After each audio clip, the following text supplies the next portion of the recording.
আসসালামু আলাইকুম। কেমন আছেন আপনারা সবাই? আশা করি আল্লাহর অশেষ মেহেরবানিতে সবাই ভালো আছেন। আপনাদের দোয়া এবং ভালোবাসা আমরাও ভালো আছি।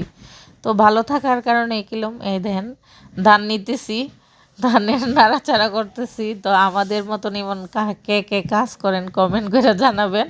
তো আপনাদের সাথে শেয়ার করতেছি, কিন্তু আমরা পিচ্চিটা অনেক কাজ করতেছে দেখেন, মাশাল্লাহ করলে পিচ্চি মানুষ হইল গিয়েছে, শৌখিন আছে, নাতিনে অনেক কাজ করতেছে, আমরা চেয়ে বেশি কাজ করতেছে, সব কাজেই আমাদের সাথে শেয়ার আছে, ভাগ কোনো দিক দিয়ে কম নাই। তো আমরা এখন ধানগুলা ছড়াইতেছি, এই তো সাদে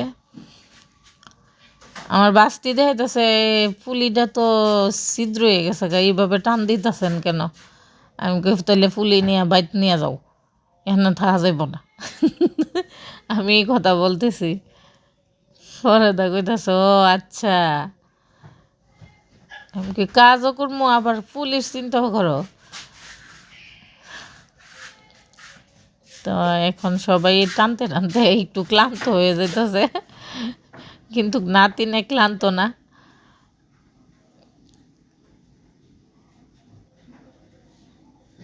আর সবাই মিলে করি কাজ, হারি জিতি নাহিলাস কথা আছে না? আর সবাই মিলে করলে একটা আনন্দ পাওয়া যায়, বিনোদনও আছে, তো হাসামাতিও আছে।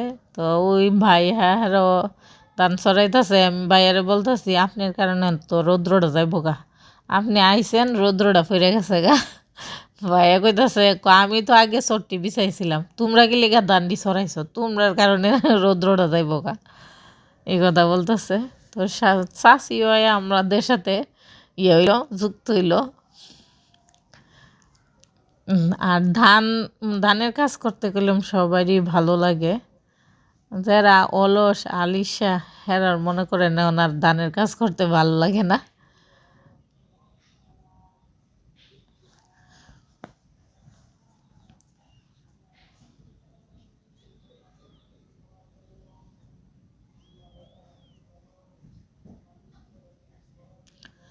আর সম্পূর্ণ ভিডিও দেখেন, ভালো লাগলে অবশ্যই লাইক দিবেন, কমেন্ট করবেন, সাবস্ক্রাইব করে নেবেন।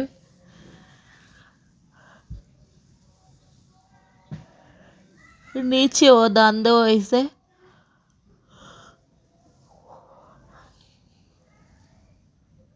ভাইয়া দাঁড়াইয়া দেখতেছে। ভাইয়া কি কয়, এদিক দইছে না সেদিক দইছে না, আমি কই শুনেন, এদিক দইছে না সেদিক দইছে না কইবেন না, কাজ করবেন তাইলে ভালো লাগবে। তখন আর ভাইয়া কিছু না। ঘরেও একটা সরানো আছে, এখন এগুলা সব আস্তে আস্তে